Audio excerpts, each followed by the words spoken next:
Next point is very important. Next point है हमारे पास business losses का।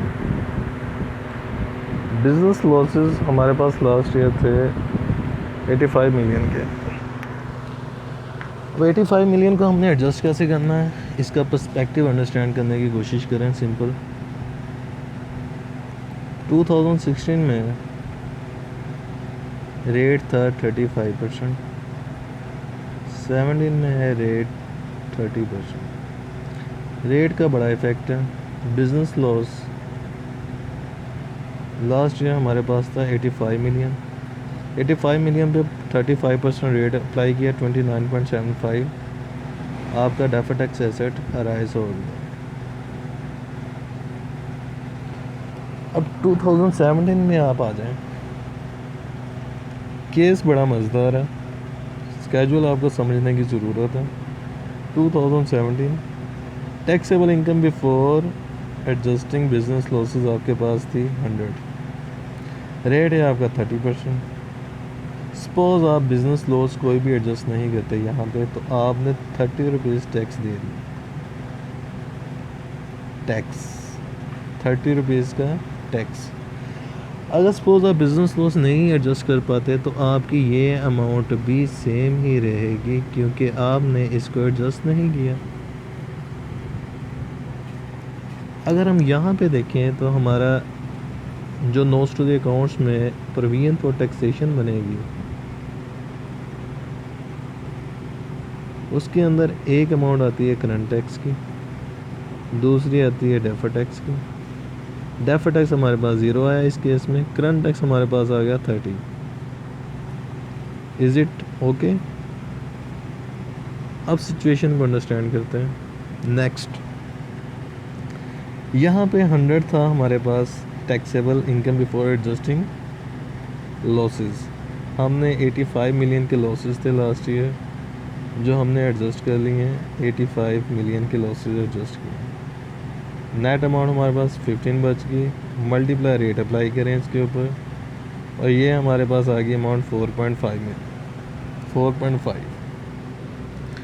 अब यहाँ से हमने 85 टोटल एडजस्ट किया है। डैट मीन्स हमने सेकंड केस 29.75 यहाँ था, यहाँ सारे के सारे एडजस्ट कर लिया, तो ये अमाउंट आ गई 0। अब हमारे पास करंट टैक्स में क्या क्या अमाउंट आ गई है? 4.5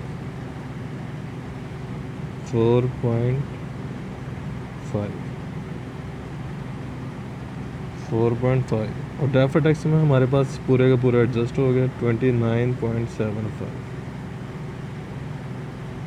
टोटल अमाउंट हमारे पास बन गई है 4.5 प्लस 29.75, 34.25। अगर हम देखें तो यहाँ पे भी टोटल अमाउंट थी 30, यहाँ है 34.25। क्योंकि अगर हमने ये एडजस्ट किया है तो एंट्री क्या होगी हमारे पास? डेफर्ड टैक्स एसेट हमारा क्रेडिट हो गया और एक्सपेंस डेबिट हो गया, तो ये भी एक्सपेंस है। और 4.5 ये जो नीचे से आया है ये वाला भी एक्सपेंस है। एक्चुअल में डिफरेंस इज सेम, क्योंकि ये 34.25 में लास्ट ईयर के रेट का इफेक्ट भी है। 34.25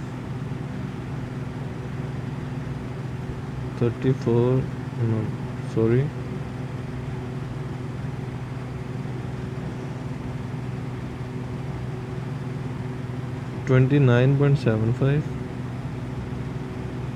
divided by 35%, multiply 30%, 29.75 divided by 0.35 multiply 0.3, 25.5। अब रेट का इफेक्ट जो है 25.5 माइनस 29.75, 4.25 का ये रेट इफेक्ट है। अगर हम इसमें से 4.25 माइनस कर दें तो ये अमाउंट सेम 30 रुपीज़ बन जाएगी। मीन्स नेट इफेक्ट PNL पे 0। Is it understood?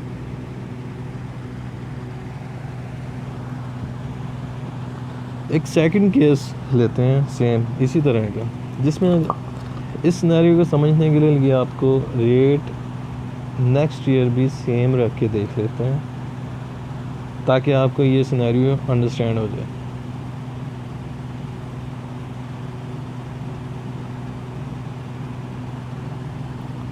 टू 2016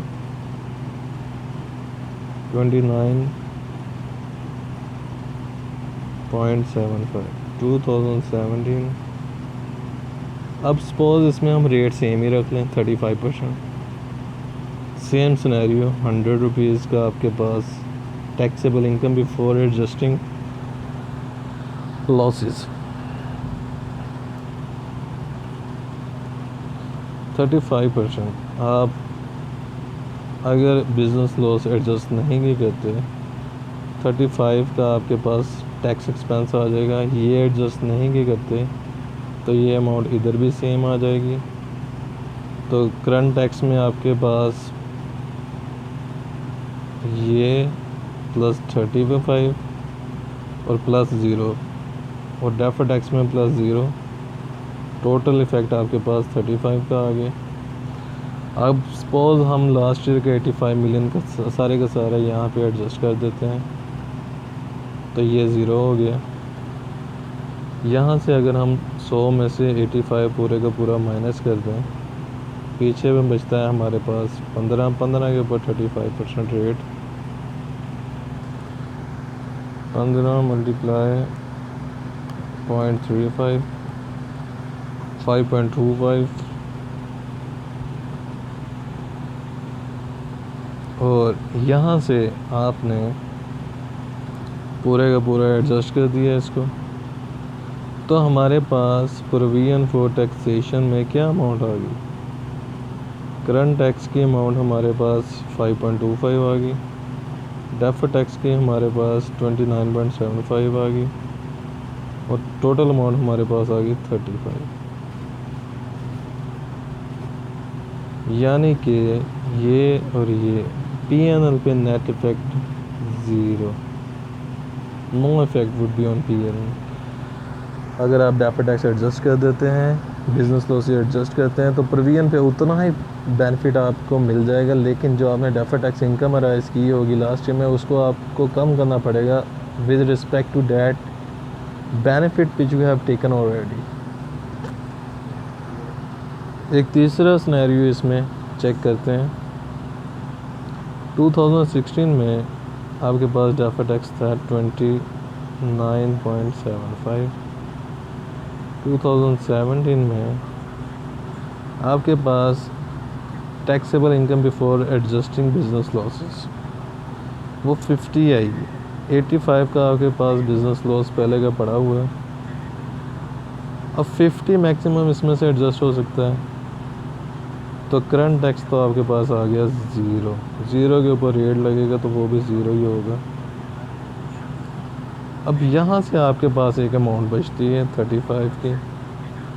35 के ऊपर आप रेट लगा दें करंट 35 मल्टीप्लाई 0.3 10.5। ये आपके पास डेफर्ड टैक्स एसेट अराइज हो गया रिमेनिंग अमाउंट पे। इन दोनों का डिफरेंस ले लें 29.75 19.25, ये आपका डेफर्ड टैक्स बन जाएगा। करंट टैक्स आपका 0 बन जाएगा। ये आपका नोट्स टू द अकाउंट्स में डिस्क्लोजर बन जाएगा।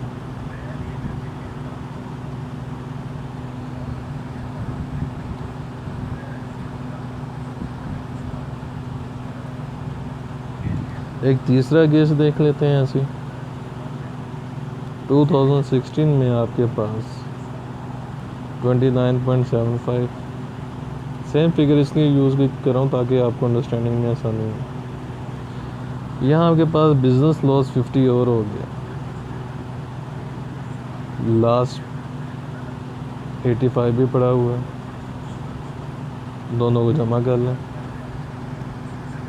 85 प्लस 50 135।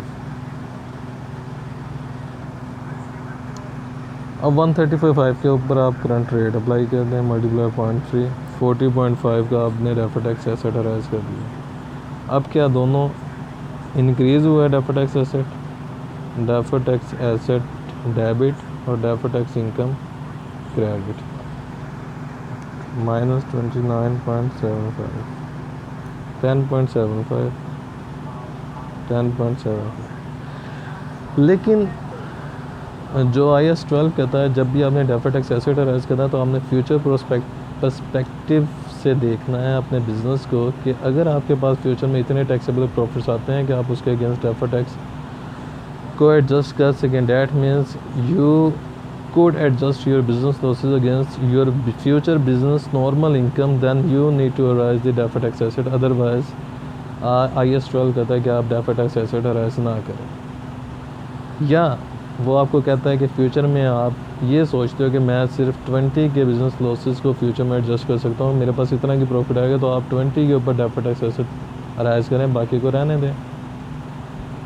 डेफर्ड टैक्स एसेट के सीन में स्टैंडर्ड की रेस्ट्रिक्शंस हैं कि वो आपकी प्रोजेक्शंस मांगता है, आपको एनालिसिस करना पड़ता है फ्यूचर में मेरी पोजीशन क्या होगी, सिचुएशन क्या होगी, प्रॉफिट्स होंगे कि नहीं होंगे, तब जाके आप deferred tax asset for the current year में रिकग्नाइज कर सकते हैं। अदरवाइज स्टैंडर्ड आपको कोई इजाज़त नहीं देता कि आप डेफर्ड टैक्स इनकम या एसेट को अराइज करो, रिकग्नाइज करो अपने अकाउंट्स में।